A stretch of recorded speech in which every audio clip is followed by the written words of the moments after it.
Hello everyone, and welcome to episode 234 of the MTG Goldfish podcast. I'm Seth, probably better known as Saffron Olive, and we got the full crew here this week, starting with the owner of MTG Goldfish, Richard. What's up this week, Richard? Hey Seth, what's going on? A lot, apparently. We got a ton of news coming out of San Diego Comic-Con this weekend, and that's going to be our main focus of the podcast, talking about all these crazy announcements. But before we get into that fun stuff, we have another co-host, content creator extraordinaire, Krim. What's up, Krim? Hey, how you doing, Seth? I'm doing pretty well, and I'm pretty hyped this week. We finally found out what the fall set is, Throne of Eldraine. So we got announcements from that. No actual cards, but we got some nuggets of information about it. We got an announcement about Brawl. We actually do have a couple of Brawl spoiler cards that just came out. We have these new packs coming. We might talk a little bit about the standard tournaments from this weekend. A new deck kind of breaking out in M20 standard. And then, of course, answering your fish mail. So that is our main plan for today. So, Richard, let's start with the big news. We found out about the fall set. Why don't you give us the quick version of what is coming the end of September, beginning of October, in a month or two? All right. Beginning of October, new plane, Eldraine, in Throne of Eldraine. And when it was initially released, people thought it was about fairies. So Krim got all hype, Bitter Blossom sold out, all these specs happened. Turns out it's not fairies, it's fairy tales. So close. They were close. So Goldilocks, like I don't know, Cinderella. I don't know what fairy tales they're gonna do, but it is a medieval themed, I don't know, like Three Little Pigs. I don't know. Camelot meets Grimm's fairy tales, I think was Marrow's exact words describing it. Yeah. And along with, so that's all we know, right? And we have a bunch of cool art that they showcased at Comic-Con. And then we have a new card frame, which they showed off for a new mechanic. And it essentially looks like a normal card, and in the text box, it looks like a book. I don't know what it is, but it's like two-sided, and then they also showed off the masterpiece version of it. And then the card art is interesting. I don't know. This must be like three little red. No, what's the bears and the three beds and the just right size? What's that fairy tale? Three bears. Is it Three Bears? Oh, this is terrible. I think it's called the Three Bears. But it looks like it's the girl from that, and she has a bear trap, and there's like three dead bears in the picture. So this is definitely your Innistrad take instead of your Disney take on this. But yeah, it's a little gruesome. These poor little bears are all slaughtered. That was the first art I saw from this, and that's the one that gave me a little bit of a like Game of Thrones vibe, more so than the other ones. But then there's some that are just like straight up, like there's a gingerbread man knocking a pie out of a window and like running away from a house, and there's like is it Cinderella with the apple and like the witch, or is that Sleeping Beauty? I don't know. Oh boy, up on my fairy tales. We don't know MCU. We don't know fairy tales. But the art, if you had told me they were doing a set based on fairy tales, I would have been pretty meh. But after like seeing the art, it actually looks pretty cool. Like I'm actually kind of hyped for this set now. And if you told me fairy tale set, I would be like, I don't know about that. But it actually seems kind of sweet. It's like what's that movie, like Pan's Labyrinth or whatever? It's like that kind of twisted fairy tale world as opposed to Disney movie. And I don't know why Magic's never done that, right? Like, if we're talking about fantasy and we're talking about like crazy worlds and beautiful art, it just makes sense. So I think the set will be something special. I think it'll be like Innistrad level epic. That's my guess. Yeah. I mean, I'm just excited to see what this gingerbread house is. So, like, I'm pretty fixated on that. But wait, is it ruled out there's not even, like, there's going to be a few fairies or something, right? I mean, there's going to be random fairies, but they're not a focus. Haha! There's still a chance. There's going to be like a 2-mana 1/2 flyer or something in the set for your limited. Get ready for it. Perfect. Like, the set looks amazing, and I am a huge fan of like this kind of theme, and it is kind of weird that it took them this long to kind of get here, but I'm happy that they did. So any guesses on what this new frame mechanic is? It's an uncommon, so you know it's going to be happening at lower rarities. My guess is it has something to do with like turning pages or something. It'll be like sagas where you tick up from like the left-hand side to the right-hand side and do something. That was actually my first guess, is it would be like saga-esque, where something happens and you kind of like go to the second page of the book when you do something. Or I guess it could also be like somewhat flip card-esque, except without the flipping over, but like once a condition is met, you go to the next page essentially. So it's got to be something like that. As far as like the exact mechanic of it, I have no idea, but it's got to be some like level up saga type mechanic for it to make any sense, I think. All right, so along with your regular draft boosters, okay, we're getting new products coming with the set. So we have a theme booster, which is 33 to 34 commons or uncommons, 1.1 rares, and 1 reference card. Now the 1.1 rares means I think like 9 out of 10 will be rare, and then 1 will be mythic. So like random. And then these boosters are meant for new players to get cards relating to a theme to build out a deck. So my guess is it would be something like, I don't know, like a blue artifacts theme or something along that line to help you fill out your collection. So actually, we should say those are actually not new. They started with Guilds of Ravnica. Wait, what? So we have had theme boosters. Correct. They just haven't been like popular. I mean, maybe new players buy them, but I haven't really heard much hype about them. But yeah, they started them with Guilds of Ravnica actually, but they're continuing them with Throne of Eldraine. Wait, have they been from Guilds of Ravnica all the way till now? Yeah, there's War of the Spark theme boosters, Guilds of I've Ravnica. never Ravnica even seen Legions. one of I these. think it's M20 too, so. There probably, I'm sure there probably is. But yeah, the same setup where you get 1 rare, a bunch of commons and uncommons. They're roughly like twice the cost of a normal booster, I think, from what I'm seeing online. Like around $7.99 is what they seem to sell for. So if you just want like a mass of cards to play with, it's good, except you're really like capped on the higher rarity stuff. Yeah, well, it's supposed to be like, I want to build a white deck, so I'll buy the white pack.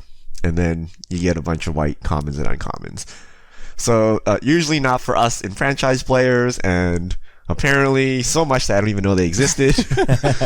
So we'll move on to the exciting part of this, which is the collector booster. Yeah. Now this is gonna be rough. Okay, it comes with 1 rare or mythic with extended art. Okay, so extended art is like the kind of like the box toppers where like the art gets extended out, and there's gonna be an extended art version of every rare and mythic in the set.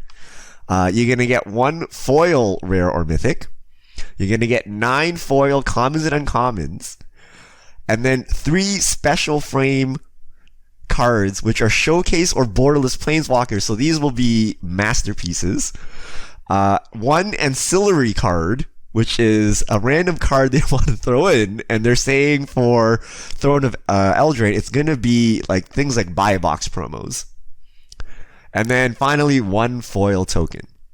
So basically, like every single different frame version, premium foil of the latest set in a pack, and this pack is going to be expensive. Seth, I think you said they said there was an approximate price for this because there's no more MSRPs? Yeah, so they said their expectation was that they would sell for somewhere in the $20 to $25 range per booster. So, yeah, most expensive boosters that we have ever seen, and you do get cool stuff, though. I'm really intrigued by this product. I think either it's also limited print run. So similar to master sets in some ways where there isn't just an infinite amount of these out there. So I think it's either going to be a smashing success and you're going to get way more than $20 worth of cards out of these boosters and they're going to sell out really quick.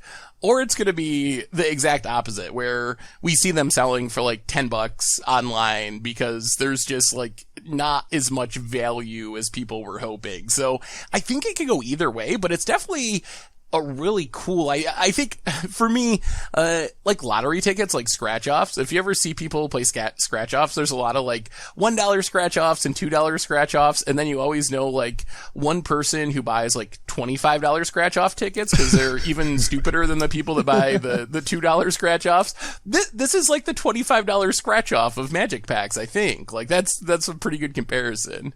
I think this is like the Comic-Con promos released to the public now. If you think about the Comic-Con promos, it was like a regular pack with some random full art Planeswalker attached to it, and then you were just guaranteed a set, right? Because if you bought like the normal Mythic Edition, you would get all of the Planeswalkers in that, plus some draft cards.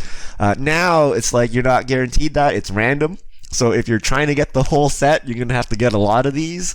But this is basically a super premium way to get full art something, right? Like Planeswalker or Masterpiece, whatever storybook card they have. So if you think, when you pay $200 for an SDCC pack, for, like 5 packs essentially, now this is kind of the same thing. I think that's where they're going with this. I see me with the price of this. I see me more so just buying it as a single. There's probably going to be only a few things I want, and then I'd rather just buy it than buy the booster pack. But well, here's the thing: someone has to open these boosters for you to buy the singles. Yep. I think that the question's going to be like looking back at past Mythic editions, for example. A lot of times, just random standard cards that don't have any serious demand in other formats are usually some of the least valuable of the cards in the Mythic editions that we've had over the last year.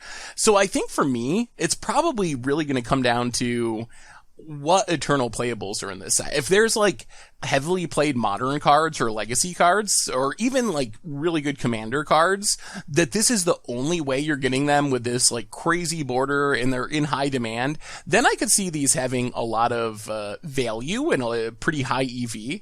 On the other hand, if you just have like, if the full art planeswalkers you can open are just random, like mid-level standard planeswalkers, standard players don't really have, for the most part, the desire to spend a ton of money to build their standard deck that's going to rotate anyway. So I think that that's how the success or failure of this is going to be kind of defined. Like, is there eternal playable stuff that you can get out of these packs that you can't get anyplace else? I think that's the biggest question. So my question to you guys is, do we have so many promos now that they're irrelevant? Like, we have the regular card, we have the pack foil, we have the extended art, and then we're gonna have some kind of non-foil variant but non-extended art. They'll be borderless. And then on top of that, you will have your actual promos, right? Like your SDCC promos, your Judge promos, whatever. Like, do we have too many versions of the same card? Nope. As someone who mix and matches all their artworks, and goes out of their way to do that, I am very happy about this. I can have my full art negate, my non-extended full art negate, my, like, I could just have an artwork for just every, like to fill in for the playset now. And I don't have to use one of the same card all the way across. I mean, I like to play matching cards, so I don't have the same interest that Krim does, I guess. But I really don't think it's a bad thing. Like, can you really have too many promos? I guess, like, technically I'm sure you could, but I don't think that having like 2 or 3 different versions and people can just pick whatever version they like the most. And if someone's willing to spend, 5 times as much to get some cool version compared to the normal printing, like, I think this is an okay way to go about printing these special cards, and maybe Wizards making some extra money, because they're all cards that are already in the set, and you can get the cheap, like, normal version if you just want it for gameplay. So it doesn't really bother me. Richard, does this drive you crazy from the perspective of like running Goldfish? Oh, it definitely does, because WotC hasn't cataloged these in any way. But I'm just thinking, like, these promos aren't special anymore. Like, there's so many versions of it that they feel less desirable, and then it's not even clear to me what is more desirable. right? If you see a foil versus a regular card, you're like, okay, the foil must be more expensive. But if you see an extended art versus a borderless, you're like, what is the difference and which one is better? It just gets confusing. So I don't know. We'll see how it goes. But I kind of just like the old days where you're like, look, you have regular cards and then there's like, you know, guru lands or something, right? Like just like crazy out there cards that you don't see. But it's kind of like full art lands, right? Back in the day, full art lands are special. Now, like there's so many full art lands that you're like, oh, whatever. Like they're just so flooded that when someone breaks out their full art lands, you're like, oh, that's just normal. So I feel like we're getting to that point with the kind of all the alternate versions of cards. Maybe we'll get to the point where the normal version is like the cool version, because there's so many other versions that people just like go back to the basics and that's like the best version, just the normal pack printing. And then we go back to white bordered cards and No, white border is at the top of the pile, Krim. Come on. We all know this. I didn't think I had to go there. So I gotta ask you guys, are people going to buy these? Like, how much of a market is there out there for a booster that costs 7 times the price of a normal booster or something? Like, do you think there's going to be much demand? Is this going to be like we've seen with like Mythic Edition where it sells out and people just buy it like crazy? Or are people just going to be like, what? There's a million versions now, like Richard was saying. These aren't as special as they used to be, so I'm not going to spend 20 or 25 bucks on a single booster pack. I mean, like you had mentioned, if they're just trying to play standard, you know, get through standard, play whatever cards are needed, and that's what these packs are filled with, then I'd say somebody will buy it. There will be a market, but I don't think it'll sell that much. But if there's other stuff and there's like a ton of modern things in there, or I mean, there's a ton of cards from the set that are modern playable, this pack could be fun. And I mean, it is for the collector, right? So I don't know. I could see a ton of people buying it just because it's a rare promo, different artwork kind of thing. Like I would want that. So yeah, depends if there's unique art. If there's unique art, I expect these to sell out like Mythic Edition does.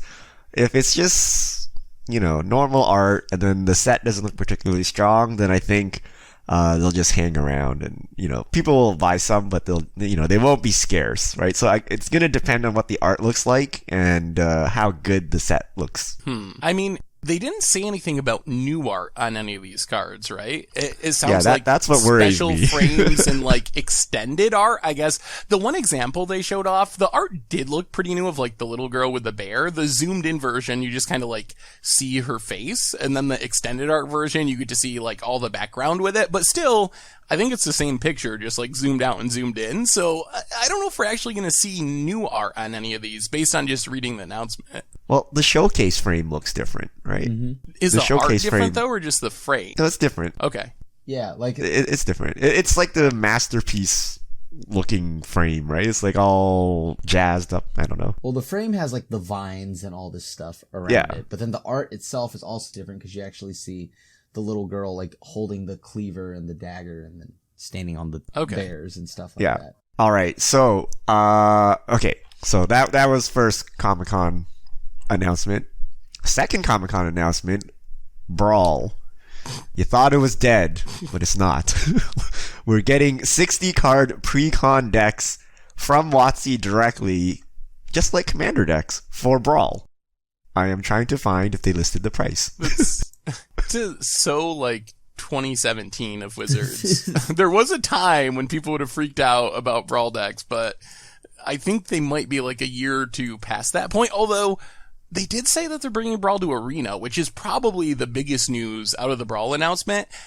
So while you're looking at the price, Richard, does Arena Brawl mean Brawl is alive again? Like, do you think that having it on Arena means there's going to be paper demand from people like picking it up on Arena? I don't know. I don't know about that, but people will definitely be playing Brawl on Arena. It's a format that isn't, standard. So, I mean, well, it is, but like a different kind with the, the legend, the commander play style we know and love. So, yeah, I think it being on Arena will be sweet, but I don't know if it's going to actually have a crazy effect on the paper world of Brawl.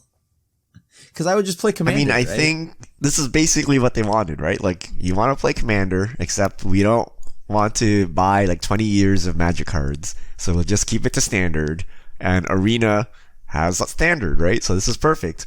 And with the Brawl precons, they're building new cards specifically for Brawl. So whatever shortcomings you have, right, for Brawl, they can fix it right here. So hopefully it becomes a fun format, right? Like they can just make these random cards. It's like being able to make custom commander cards every set, right? Because they come in the precons, they don't affect limited. And if you design them the right way, they won't affect standard either. So yeah, I can see that Brawl being precon. confusing for a newer player. They're like, oh, can I put this in my standard deck? You can, right? Can you? Yeah, you Okay. can. You definitely the can. cards from Brawl decks They're are like gonna be legal in Planeswalker decks. standard. Like most of the time, they'll probably be so bad that you don't want them in your standard deck, but you could put them in. So, yeah, I mean, I think it's going to be interesting to see what happens with Brawl. I've always thought that the issue with Brawl wasn't so much that it wasn't fun, it's that I'm not sure people want a rotating commander format. I think like a huge part of the reason that commander is popular is that it's not rotating. So I almost wish that they had made Brawl essentially like historic on Arena, where like it starts with Ixalan and you can play all your cards, and that would be another way to actually really truthfully and not just in name service solve the rotation problem, because a lot more cards are playable in a 60 card singleton commanderist format than there are going to be in a like Arena version of modern format. So I think that is what really would have made Brawl potentially successful, is by not having it rotate every year. Because I think Brawl offers a lot of value if it's like, oh, I can keep playing my cards or play the random cards that I have for standard or from opening a booster box. But I think it has a lot less appeal if it's like, oh, I got to spend hundreds of dollars to build this Brawl deck that's going to rotate in a few months. Yeah, so if you have to spend money to play Brawl, it has to be a really good format. But if you're on Magic Arena, you have all these standard cards already. You don't even need to like de-sleeve and mix your cards around, right? Because you can just take your Brawl deck and then go play some ranked queues or something. That's the power, I think, of Magic Arena and Brawl. Right? In paper, you're like, well, I have to take my standard deck, take out these mythics, and then swap them into my Brawl deck. It's like so much work. But on Arena, you don't have to do that, and you're gonna have the surplus of just random cards anyway from opening packs and playing. So I think that's perfect. And every time we get Singleton on Arena, people go nuts, and Brawl is just kind of like Singleton, right? So as long as it's balanced, I think that's the key. If it's like, standard is boring because there's only one deck, same thing with Brawl, right? If there's only one or two viable decks, then it's boring and people will move on quickly. But if they can keep it balanced, make interesting decks appear, then people will keep playing it, I think. Yeah, I mean, I think it's definitely awesome for Arena. I think Arena definitely needs more non-standard options, and we've seen, like you said, Singleton be popular, so I do expect Brawl will be popular on Arena. Not sure that it changes a whole lot in paper as far as, like, having pre-con decks, maybe, but again, you're getting back to that problem where if you're, like, spending money on Brawl in paper, you should probably just spend that money on like a commander precon that you can play with everyone forever, rather than a Brawl precon that you can play with the one person that shows up to the Brawl tournament for the next 6 months until rotation happens. All right, how about I entice you guys with some previews to see what these new Brawl cards look like. All right, first up, we have Arcane Signet. 2 colorless mana, or 2 generic mana, artifact, tap, add 1 mana of any color in your commander's identity. That's pretty sweet. I mean, I like that mana Yeah? rock.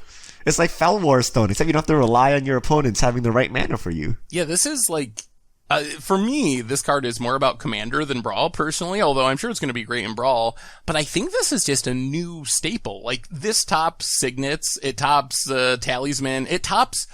this might be the best 2-mana rock in Commander now. Like, we've seen Command Tower, which is the same ability on a land, just be an auto-include in literally every deck you build that's more than one color.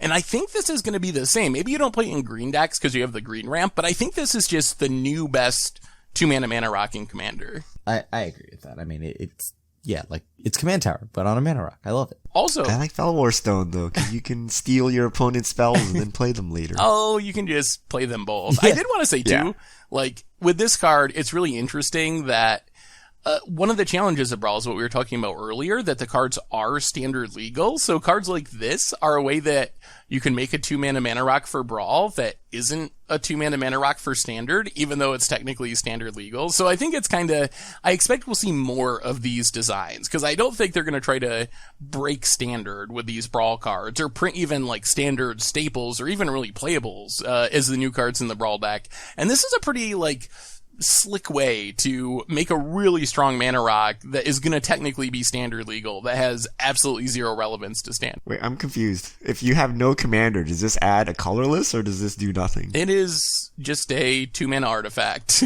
It does nothing. Oh, so it's my Farseek. Okay. Yes, it is your Farseek. but I like we see where they're going already, right? Like, okay, Brawl, whatever, but ways to inject commander cards into standard products. Okay, next we have a legendary Trulane Teller of Tales, 2 green, white, blue, 5 CMC, 2/4, legendary creature, human druid, vigilance. When you cast a creature spell, draw a card, then you may put a land card from your hand onto the battlefield. 3 tap, return target creature you control to its owner's hand. This card is sweet. I am a huge fan of this card. This is like, if it wasn't for the insane mana cost, this would be another staple in Commander, right? I think even with that, this is like Beast Whisperer or whatever. Plus, you just get to randomly play lands. I think this is still a Commander playable card, and I think it's a pretty fun build around Commander. It kind of has a Zendikar Resurgent feel to it, where you get that trigger whenever you cast, but then you get to put lands into play, which gives you the mana to keep casting spells, especially if a mana doubler out or something. So I actually think this is Commander playable, and probably one of the sweetest commanders to build around in Brawl, which has many fewer commanders than actual Commander. Yeah, I'm kind of on that, but I think this can definitely get played in Commander. This card is sweet. Oh, it will if you play Bant. Yes, but you have to play Bant. So yeah, there's just so many things I want to do with this card. I mean, well, I just want to draw cards, but that's mainly the only thing I want to do, and it does it very well. I mean, you have a bunch of you just load this up with a bunch of just small little tiny creatures, and then just draw through your whole deck. So more interesting question maybe. Is there any chance this can see play in Standard? It seems really slow, but it is powerful. Nissa it is powerful. Makes a creature land. You can return it, protect it, play it again, draw, play the land again. A way to protect your land. It's like Living Twister, but 2 more mana and has a way more upside. I mean, I've seen people play Beast Whisperer in Standard. And Beast Whisperer is 1 less mana, the same ability, except it loses all the extra stuff, and it has a worse body. So I don't think it's impossible that a 5 mana Beast Whisperer could see play with all these additional upsides and dodging Lightning Strike.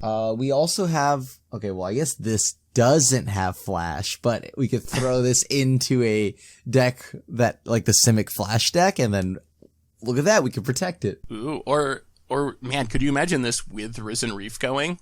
Yeah. There you go. You would just go through your deck so quick. I mean, you can Little Teferi. Yeah.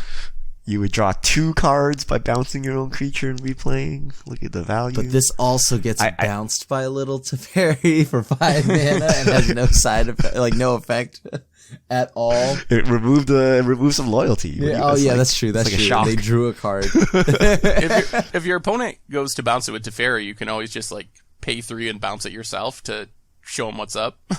Unless this is talking on the turn it comes down, of course. Oh yeah, that's true. But yeah, I'm actually probably more excited about this than the premium boosters, because we're getting a lot more commander cards, and Brawl is getting cards specific to its format to help it become exciting. The problem is you played with all these standard cards, and standard doesn't have any multiplayer matters cards. Imagine playing Commander without any of the Commander precon cards. All the cards that deal with multiple players, politics, choosing, all of those are gone. It's a little boring, right? So now Brawl has a way to get those kind of cards into the format. Here's my one concern is, what if there's like a standard staple that's a 4 of in standard that shows up in one of these decks? Time to buy up Brawl precons. Like, we've seen bad things happen with like True Name Nemesis, and that's in Legacy, a format that has, I don't even know, 1/100th of the demand of standard. Like, Legacy's a niche format. Could you imagine if there was a whatever Teferi type card that you wanted 4 of for one of the best decks in standard? I mean, we survived Nexus of Fate. Like, what? Well, what more do we need? Loosely survived it, yeah. I mean, these have to be like $10 or something, right? $15. Oh. I can't find a price, but I bet they're... How expensive do you think they'll make these? I mean, Commander decks are what, 40? They're about 35 MSRP. 35? Like when you buy it off the shelves. I would expect this to be 30, 25, 30. This makes it less appealing. I guess the Planeswalker. So the Planeswalker decks are what, 15? And they come with a pack? 2 packs? I don't remember anymore. Yeah, it's a non-zero amount of packs, but it's also an extremely not powerful deck. Yeah, but I mean, that gives you the floor for price, right? So I think Seth is right that these will probably be $25. I would think they'd be like a little less than Commander because you're getting 60 cards compared to 100 cards. So I would assume that it should be cheaper just based on that, but it's also got to be more expensive than like throwaway stuff like or like new player focused stuff. Let's say like the Planeswalker decks. Yeah, so 2025 sounds about right. Yeah. And new format for Arena. So exciting. But it's only 1v1, right? Yeah. Yeah, okay, that's the part I'm not excited about. It's only 1v1. Oh, wait, it's only 1v1? Yeah. Yeah, I guess. Yeah. I mean, think of it as a replacement for Singleton. I think that's the niche. Like, one of the biggest requests for Arena is to have Singleton be available all the time so people have another option. And if Brawl is just always available and not once every 2 months for a weekend, I think that there's value just in that, essentially. Like, even though it's not multiplayer and it's not, the same as Commander, I think just having another format that's different and available all the time is a big deal. It is nice. I mean, it is nice to have something that isn't just standard. When you're upset at standard, you can then play Singleton standard. Yeah, like sometimes you just get Nexus one too many times, so you're like, oh well, I just go back. I go play like best of 1 for like 3 hours, and then I'm like, okay, cool. Now I can go back to standard. Then I get Nexus again, so then I go back. I do think they should think about making it historic, though. I think that would greatly increase the appeal of Brawl. That would be modern Brawl. That'll be another format. Modern Brawl. So, any other thoughts on any of our announcement stuff? Throne of Eldraine, Brawl stuff, premium packs, the spoiler cards, anything else about that before we move on to other topics? Oh, I really want to see what the new Planeswalker is. Oh, actually, speaking of Eldraine, I believe that they confirmed that Will Kenrith and I think Rowan Kenrith as well are both in the set. They were actually initially designed for Eldraine, but then they showed up earlier in Battle Bond, so. They don't look very fairy tale-y to me. Wait, is that who the Red Riding Hood and armor is supposed to be? That I don't know. Wait, hold on. Using my expert art analysis. No, I don't think so. Is that her? I don't think so. I guess. But I do want to play with this, like, Riding Hood, man. Like, look, it's a little girl in the fort. Wrong, it's a knight. You're stabbed. Yeah, exactly. It's like not only a knight, Planeswalker. She's like casting magic or something too. Yeah, like the art looks amazing. So I definitely want to like see what this Planeswalker does. And I wonder if there'll be a new passive for me to play into and regret. So let's talk a little bit about Standard before we get to Fish Mail. There was a big Standard GP this weekend in Denver, or actually, there's no big Standard GPs anymore. There's no big GPs, period, anymore. Maybe Vegas. It was 600 people. Yeah, Wizards has killed competitive Magic, sadly. But there was a GP. Let's not say big. There was a GP this weekend. There was no coverage, of course, which is especially sad because LSV went on a run, actually won the GP, which I'm sure there would have been a ton of viewership if there had been coverage because people just love LSV. I mean, it's LSV, the person who mulls to 4 at a Pro Tour we get a new mulligan rule. Like, people love LSV. But he took down the GP with Bant Scapeshift, and I think that's the biggest takeaway of this tournament. 4 of the top 8 decks were Bant Scapeshift builds, and apparently it's the new deck to beat in Standard. So, Krim, and also Richard, what do you think about this Bant Scapeshift deck? Is this a new top-tier deck in Standard? Yeah. I mean, first off, it's not hard to, to accelerate with all the little, whatever, ramp creatures like Elvish Reclaimer, Growth Spiral, all this other stuff. So you can kind of go fairly quickly. And on top of that, not many things are really interacting with Field of the Dead right now. I mean, you would think with everyone's mana base right now, there'd be 4 Field of Ruins before it rotates. There's just not many things. So you have to kind of you can't just hate out Scapeshift. You can Unmoored Ego Scapeshift, but they could just play the lands normally and just get the zombies anyways. So kind of just hard to interact with outside of Unmoored Egoing the Field of Dead, just on 3. But if they end up playing a Field of Dead on the board before then it's they still have a Field of Dead, so they're still able to net zombies. Yeah, and they have crosses and stuff, so there are ways they can win without the Scapeshift plan, even though Scapeshift is the most devastating thing that that can do. Yeah, and there's a question of Teamer or Bant.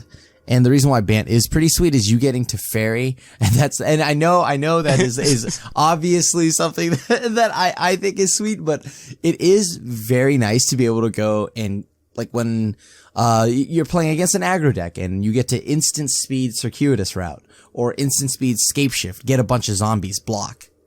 I think that's pretty good. Yeah. I think looking at the deck list, I think LSV really deserved to win the GP. If you look at the 4 different builds of Scapeshift, he had one card in specific in his sideboard that no one else was playing. And apparently, reading some of the tweets and pseudo text coverage of the top 8, Deputy of Detention was the mirror breaker where because I think there were multiple Bant Scapeshift mirrors that LSV had to play in the top 8, but if your opponent can Scapeshift into a bunch of zombies, Deputy Detention is a way that you can wrath away all of your opponent's zombies. So it's kind of, I think maybe that's where you go as far as fighting against Scapeshift. You still can get janked out by end of turn Scapeshift off to Fairy. You don't have a time to cast Deputy of Detention, but it seemed like that was the key card for LSV's build being able to take down other builds. Also cute to see everyone playing a Johnny's Welcome as mono red hate or some of the players just to gain a bunch of life as your zombies come into play. So definitely really cool deck. Yeah. And you have Dovin's vetoes to just hard counter anything that needs to be countered. The build looks very much so tuned. I like it. The only drawback is it is one of the decks that's pretty much dead at rotation. I guess maybe you can build just some sort of rampy deck, but with Scapeshift itself rotating, you're gonna lose that combo finish where I made 30 zombies and you're dead. I think you could maybe still play a fair version where you just play all your ramp spells and try to make a few zombies a turn.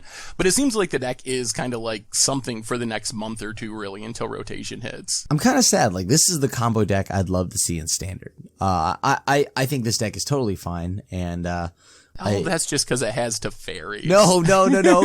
There's the Teamer version. I'm okay with that too. I think the deck is just it's a bummer that Scapeshift was reprinted a year now, or whatever M19 was, and then it's finally getting played, except it's in the last couple of months. Man, I wonder if you could do a Scapeshift Nexus hybrid.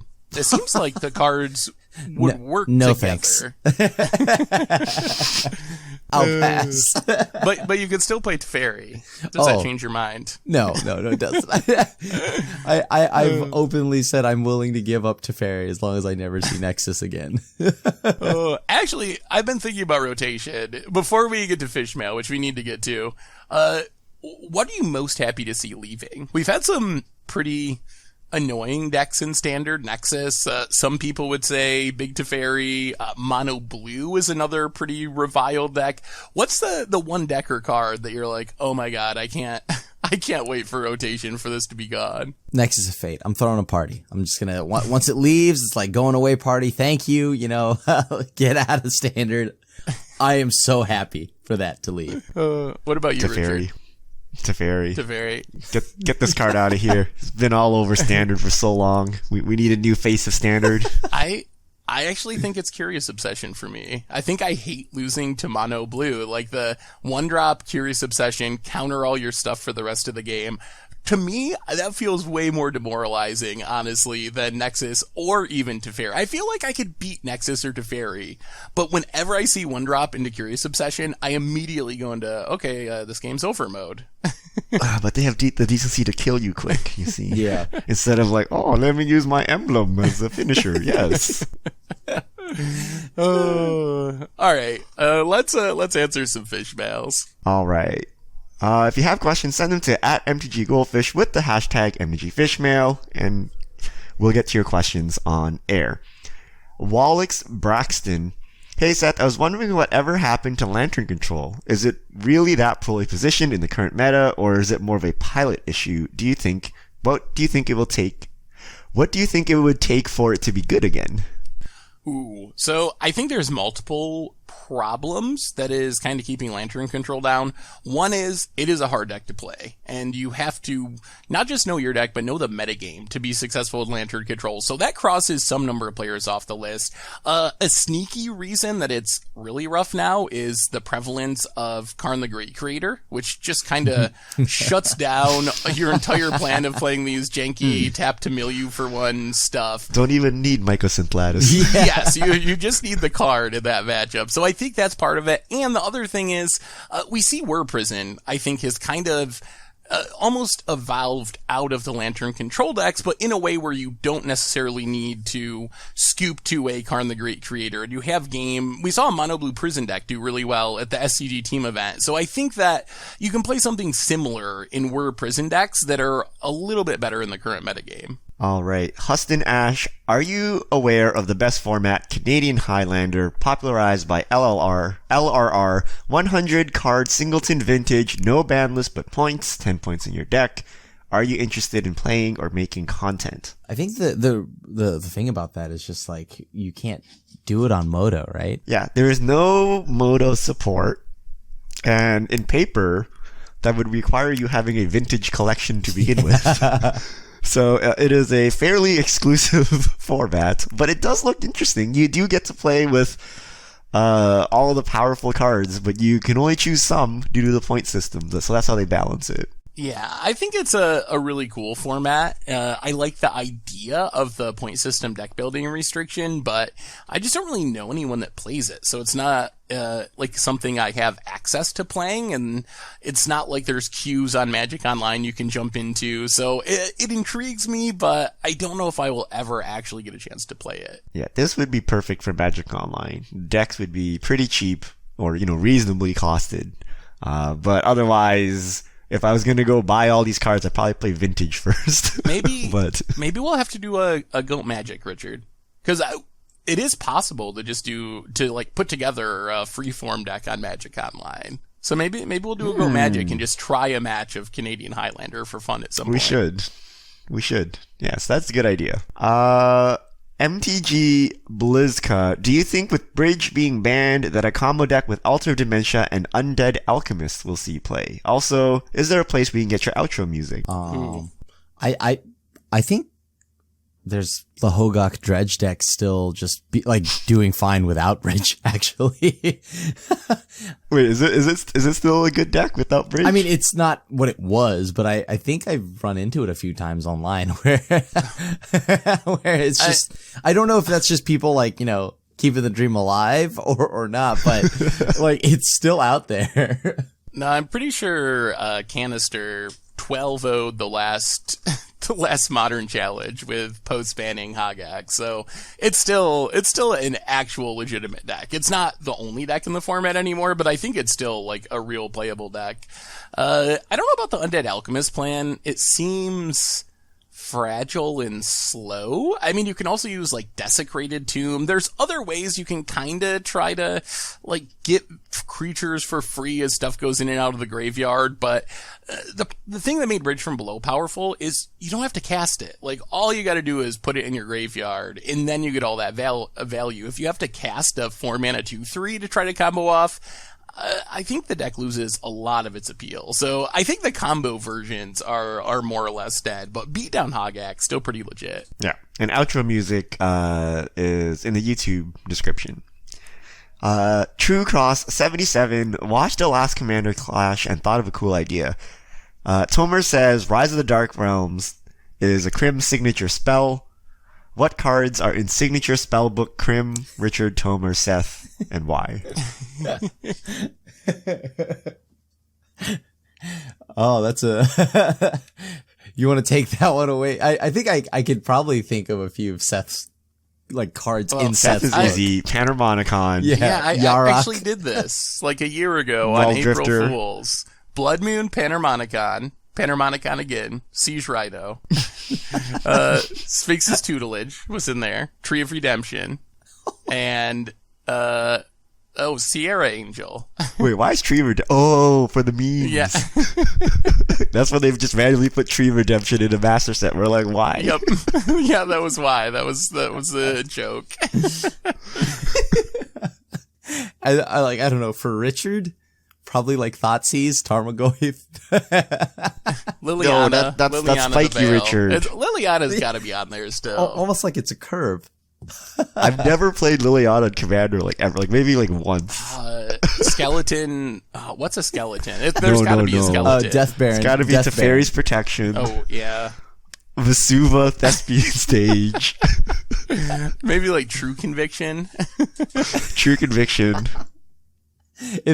What about Crim? Is this just for Commander? For anything. Probably Teferi. it could be Teferi. for anything. Teferi. Teferi. I mean, does it matter? Like, do you distinguish your Teferis from Commander versus? That's true. I mean, I put it Standard? the sliver battle, the first sliver battle. I definitely stuck Teferi in there, but actually, all my decks have Teferi. No, that's actually demon? true. What demon would you have? I think for the demon, I think the demon I always play is the 10 mana one that blows up everything. The one that is extremely uncastable, as I always get mana stuck for it. But whatever. Like Dread Cacodemon or something like that? Yeah, Dread Cacodemon, Lord of the Pit, or not Lord of the Pit, Lord of the Void. and Mana Drain.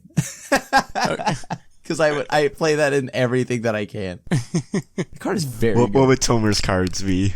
Kiki Jiki, Zealous Conscript. Kiki Jiki, Deceiver Exarch,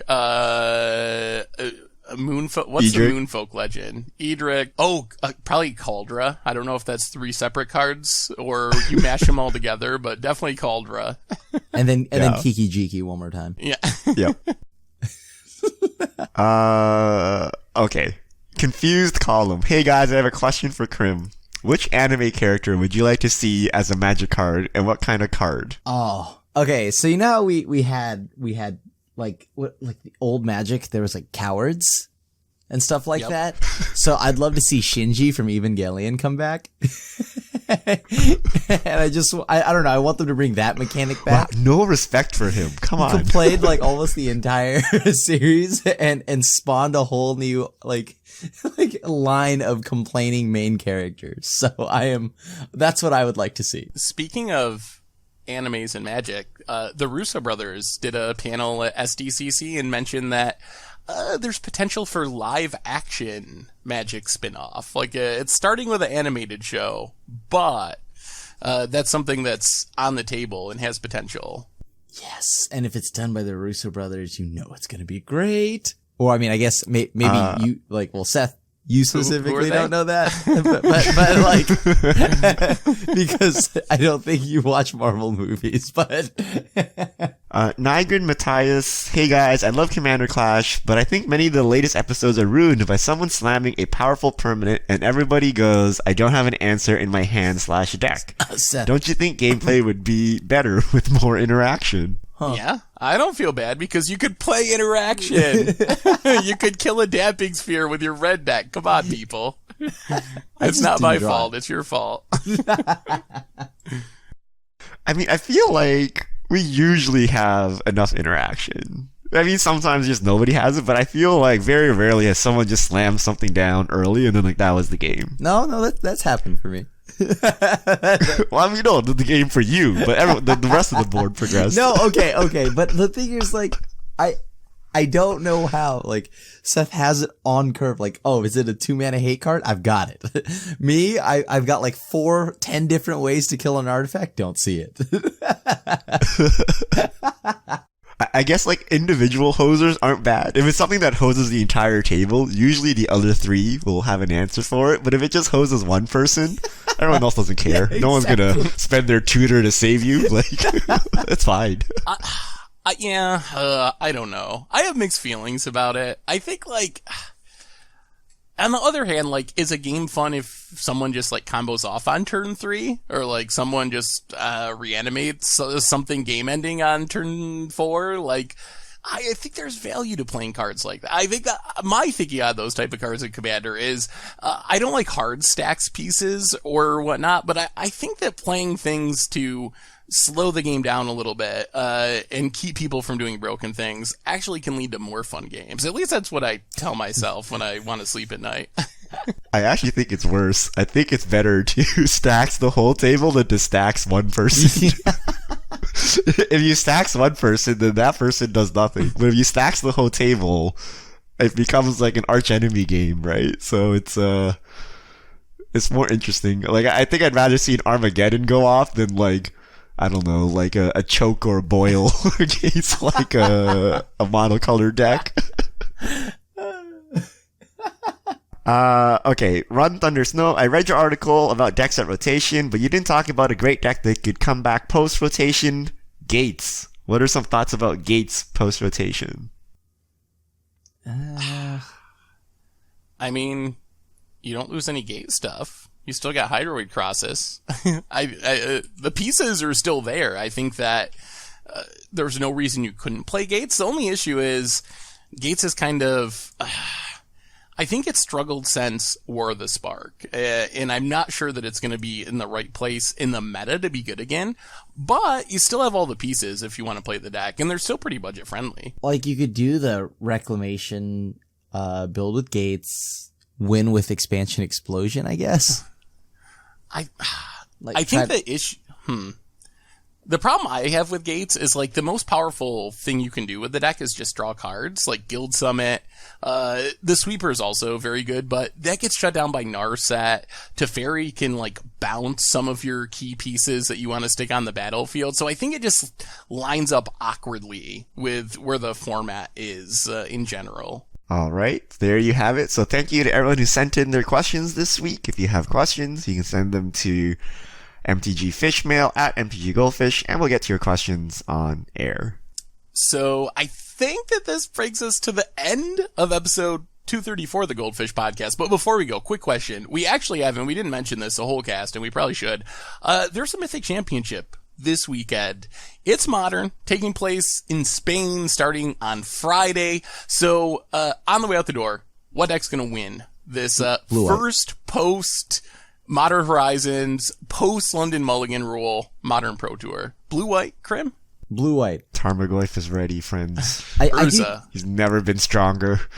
I do think that there will be a fair amount of, like, Ren and 6 decks because everyone loves Jund, but or maybe it's because everyone knows that everyone loves Jund that we play Tron this weekend. Turns out, Lantern Control will win. I think someone's going to break the Urza deck. That's my prediction. It's Urza's breakout in the paper world. Is Matt Nass playing? Yes, maybe I believe he is. Yeah, there's a strong chance. KCI, Yeah, whatever. How many pieces did they remove? It only makes them stronger. Something's about to get banned this weekend.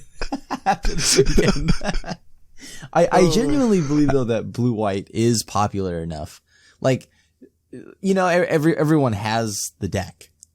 And blue-white does have, you know, solid answers, all across the board and, you know, just a very solid game plan, and people like that. So, I mean, I love it. I mean, I would play the Esper variant, but yeah, blue-white's really popular.